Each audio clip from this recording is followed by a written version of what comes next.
Storytime with Mrs. Katlin. The Best Eid Ever by Asma Mobin-Uddin.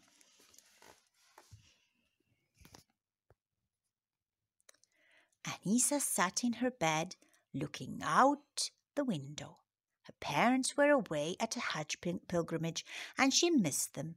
Saudi Arabia was so far from her home in America. She thought about last year's Eid holiday, when she had worn her new shalwar kameez with flowery orange henna designs on her hands. Daddy had said she looked just like a princess. Mummy had let her eat candy before breakfast. They all went to Eid prayers together and then visited friends all day. But today the house was quiet. Just then Aneesa's grandmother bustled into the room.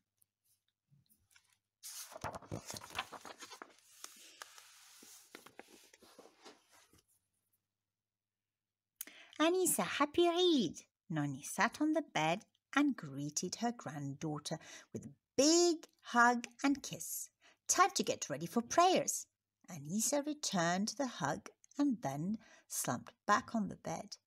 Why the sad face, my dear? Nonni gently brushed the hair out of Aneesa's eyes. Do you miss Mummy and Daddy? Aneesa nodded. She felt like she might cry. I know it's hard without your parents here, Nonni said, but please don't be sad. Today of all days, we'll have fun together, just you and me, okay? Aneesa tried to smile. She didn't want her grandmother to feel bad. Okay, she said as Nonni stood up and walked over to the closet. Now, I have a surprise for you. Nonni lifted up a blanket on the closet shelf and pulled out a gift-wrapped box that had been hidden underneath it.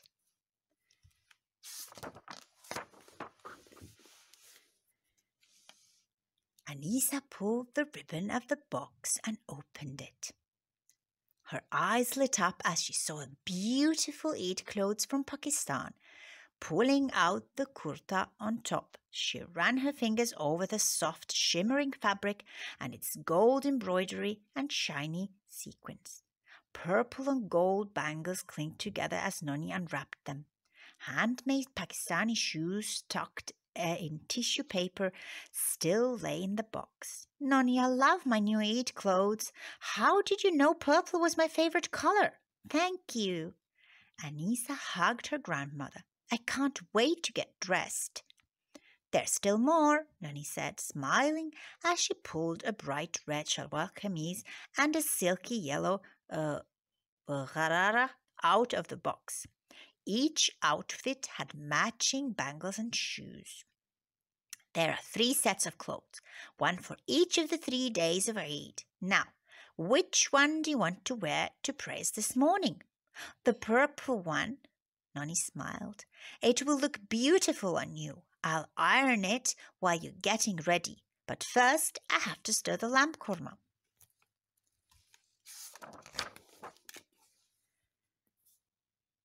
Lamb korma, Aneesa jumped out of bed and ran to the kitchen. The aroma of her favorite dinner cooking on the stove made her mouth water. Please, can I taste some? Nonni scooped out a spoonful of bubbling lamb curry, blew on it, made sure it was not too hot, and then gave Aneesa a taste. Aneesa savored the salty, spicy curry in her mouth. It's good. I'm glad you like it. Now let's hurry and get ready so we're not late for the prayers.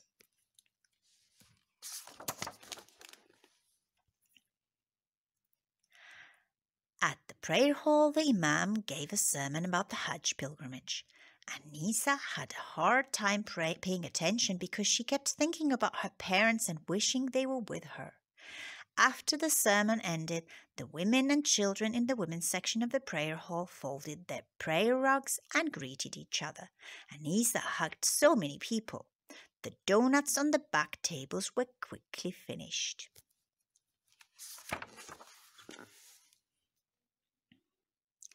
Aneesa noticed 2 young girls standing alone, watching the excitement around them. The older girl's hijab was torn. The younger girl's dress fell almost to the floor, and she kept her arms bent so her sleeves wouldn't slip down over her hands. Aneesa walked over to them. "Why didn't you wear your Eid clothes today?" she asked. The older girl stared shyly at the floor.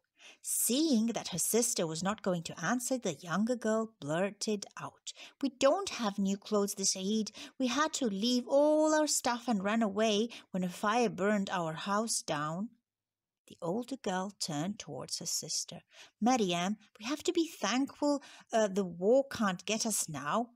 We are safe and we are together. Papa says God will give us whatever we need." "I wish Papa were here with us now, but ever since we came to America, he always has to work," Maryam told Aneesa. "He even had to work on Eid, but later he's going to bring Zainab and me candy, and we're going to the mosque together for the afternoon prayers."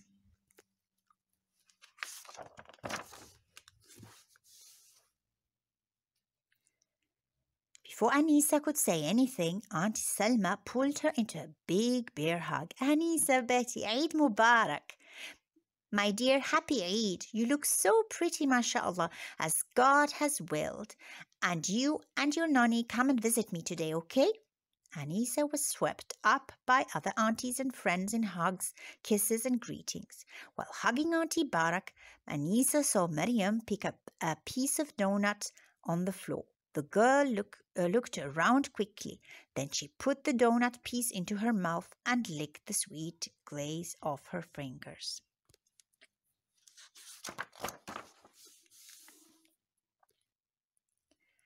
As people were leaving the prayer hall, Aneesa kept looking back at the girls. Finally, she let go of Nonni's hand and went back over to them. She didn't know what to say, but she couldn't leave without talking to them again. Hesitantly, she asked them, "Maybe we could play together sometime?" Instantly, Maryam's face lit up. "Sure," she said, flashing a bright smile. Zainab continued to look at the floor. Where do you live now?" Aneesa asked. "In the apartment by the mosque," Maryam answered. Zainab lifted her head to look at Aneesa. A small, shy smile crossed her face. "In number 63. A motherly woman ushered her 3 children and Zainab and Maryam out of the prayer hall.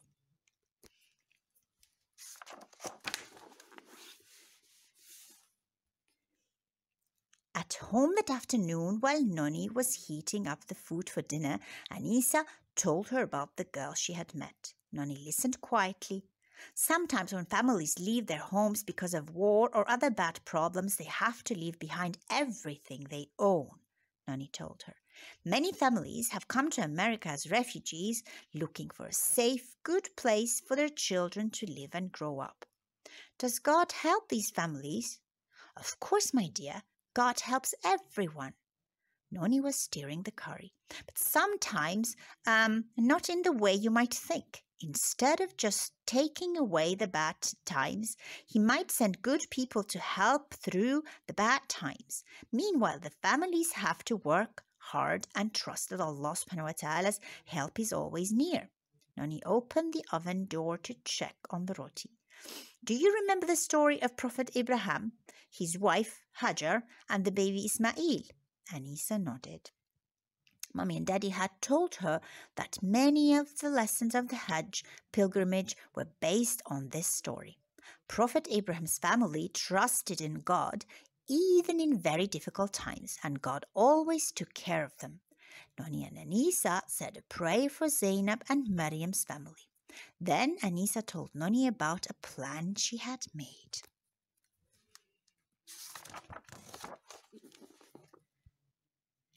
Later that afternoon, as shadows lengthened across the city, Muslim families were leaving the mosque after praying the Asr prayer.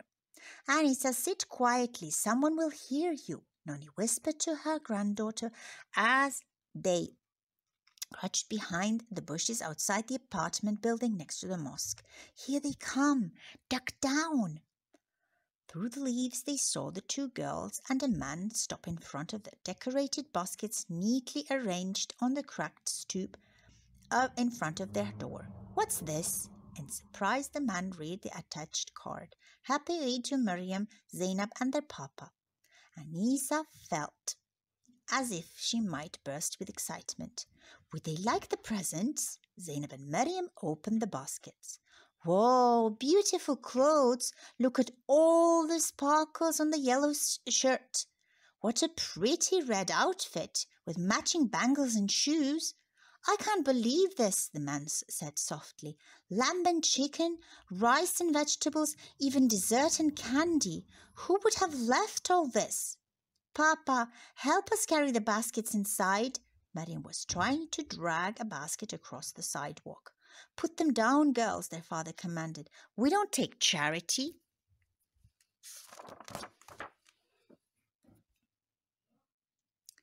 Their father paused. Then Miriam asked softly, But can I keep the yellow clothes? I love yellow. And what about the sparkly bangles?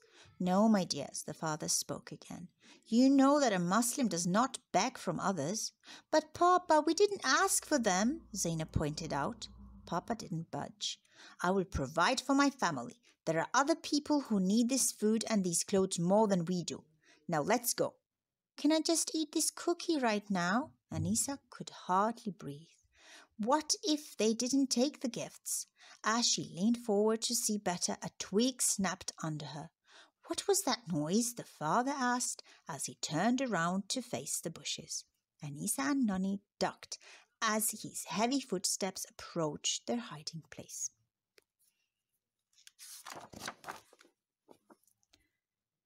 Through the leaves, Aneesa could see the man's stern features and firmly set chin coming towards them. Hidden behind thick eyebrows were soft, gentle eyes. In these eyes, Aneesa recognized the same look of tenderness she often saw in her own father's face. Aneesa and the man looked at each other for a long moment. Then abruptly he turned around and walked back to his daughters.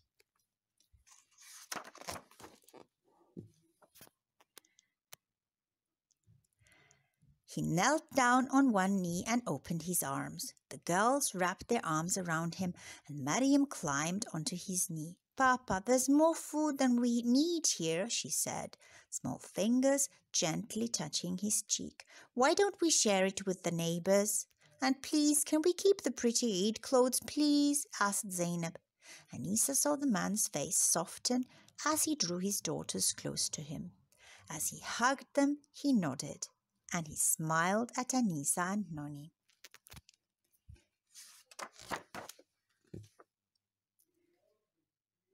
After Aneesa and Nonni returned home, Nonni picked up the telephone and dialed.